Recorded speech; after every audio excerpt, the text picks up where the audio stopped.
My future sister-in-law claims I never RSVP'd my family for her wedding, which I know for a fact I did, but somehow it's still fine for my husband and son to attend but not me. I think she's deliberately targeting me. Posted by u/TA_no place5878. This is a throwaway because I'm not quite ready for all of my husband's family to get involved, I think. I'm still reeling and trying to process this, so bear with me. My brother-in-law is getting married soon. My husband is the best man, and our 4-year-old is the ring bearer. I'm a part-time party planner, so I've been helping plan a small luncheon for the bridal party, immediate family, and a few vendors on the wedding day. So I'm not exactly a fringe guest here. The RSVP deadline was a few weeks ago. I filled out the online form and submitted it the same day the invitation came in the mail, with my husband sitting right next to me. We RSVP'd for the 3 of us, me, my husband, and our son. Easy peasy, right?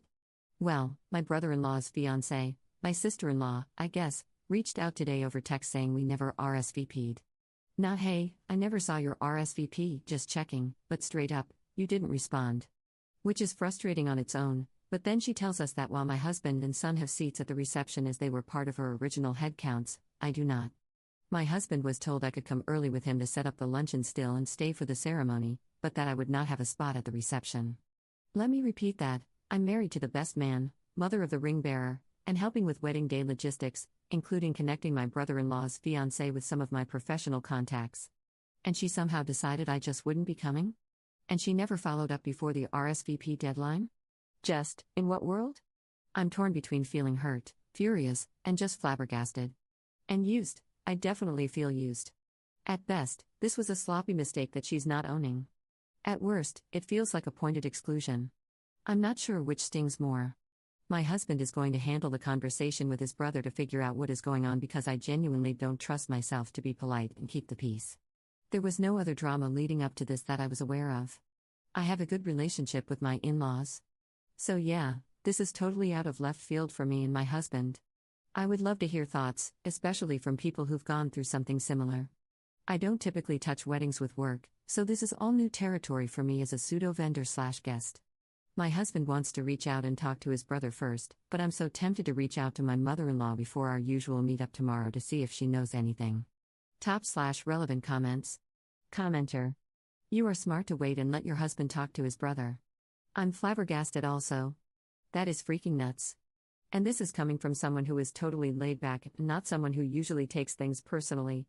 Just try to take your mind off it and see what your husband reports. Go from there. Ops response. I'm usually pretty laid back too. I haven't seen the texts yet, but my husband called on his lunch break when he saw them, and I have not heard him this pissed in a long time. I'm trying to give my sister-in-law the benefit of the doubt, but this feels very personal and intentional. Commenter 2. Cancel the luncheon. If you are not welcome at the wedding, there is no need for you to be free labor. Ops response. I think I'm going to do this no matter what the outcome is. It puts my mother and father-in-law in a bit of a lurch since they're handling the food costs, but I don't know.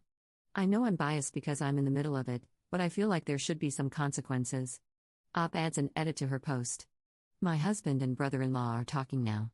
My brother-in-law was not working today, last night, and was helping my father-in-law with something this evening. When I called my mother-in-law, she had my brother-in-law call my husband right away. From what my mother-in-law and I can hear, we're snoopy. My husband was muted on my brother-in-law's phone and my contact was deleted. My brother-in-law can't log into the wedding website, so he can't check to see if our RSVP was there. I'm not sure if I want to become a firecracker myself or get some popcorn as I watch my mother-in-law pop off. Op adds a second edit to her post. Okay, here's the last update for the night. I am tired and a bit overwhelmed by all of your responses.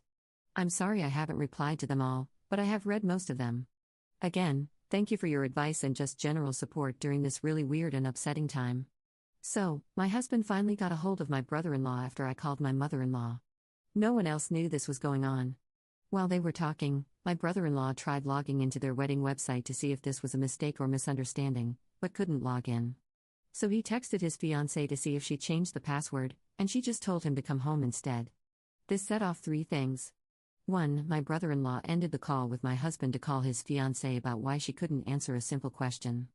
2. My mother-in-law popped off about how dare that woman exclude op. 3. My mother and father-in-law popped off on my brother-in-law for already living with his fiancée. They are very religious and traditional and don't believe that a couple should live together before marriage. My husband and I sympathize with my brother-in-law. My brother-in-law and his fiancée argued over the phone. Apparently, she started claiming that it was an unfortunate glitch and it was too late to add another seat now. Then it was that we never jived, and would it really be so bad if I went home early? Plus, I could take our son home with me because he would be tired by then, at 5 p.m.? This woman does not know kids, I swear to God. Then it was that I've always been mean and excluded her from things, even though she's never invited me to any of the girly fun wedding events.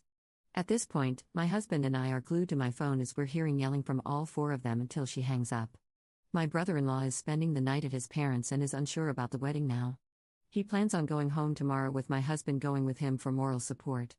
I'll be going with my husband to my in-laws to hang out until we hear back about the situation at the battlefront. Additional info from Op. I initially wasn't invited to the bridal shower. Then her mom brought it up at Easter dinner, and that's when I was awkwardly invited. I guess her vibe always felt off to me.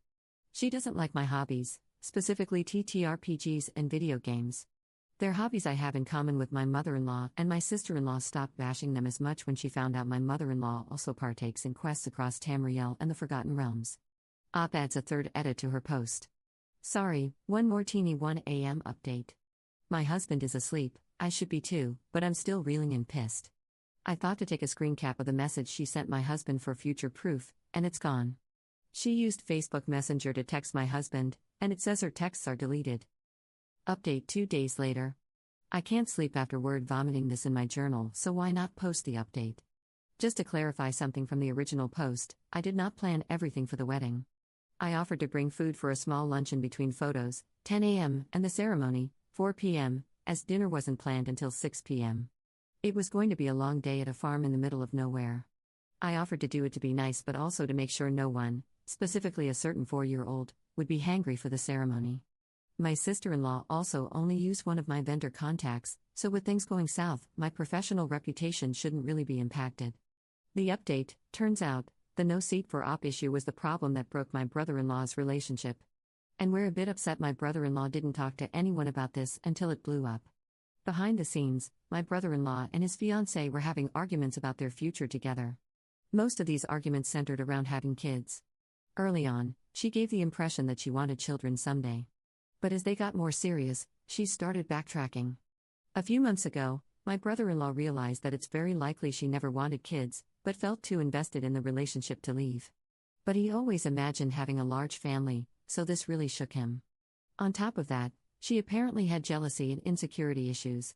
For my brother-in-law, I've been her latest target, WTF, which started when I turned down going to Amani/Petty with her. Why did I turn her down? My husband and son had rotavirus. Apparently, I was icing her out by not wanting to spread gastrointestinal doom. Can anyone please explain this logic to us? Lastly, she was apparently already floating the idea of disinviting our son from the reception because he would have been the only small child there. My brother-in-law shut that down immediately, and my mother and father-in-law kept that knowledge from us to spare our feelings. Ergo, our lost RSVP was not a software glitch. Nor was it an oversight, but a rather stupidly calculated move. She was apparently hoping one of two things would happen: either I would make a scene about being disinvited and be seen as the problem, or we would quietly accept our fate and she would not have to deal with two undesirables at her reception.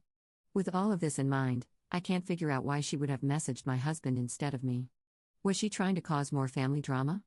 Again, the logic is not logicking. My brother-in-law was already feeling some uncertainty because of the shifting kids/no kids conversation. But the deliberate seating stunt gave him the last push and clarity he needed. He told my husband it was a level of manipulation and cruelty that he could not overlook.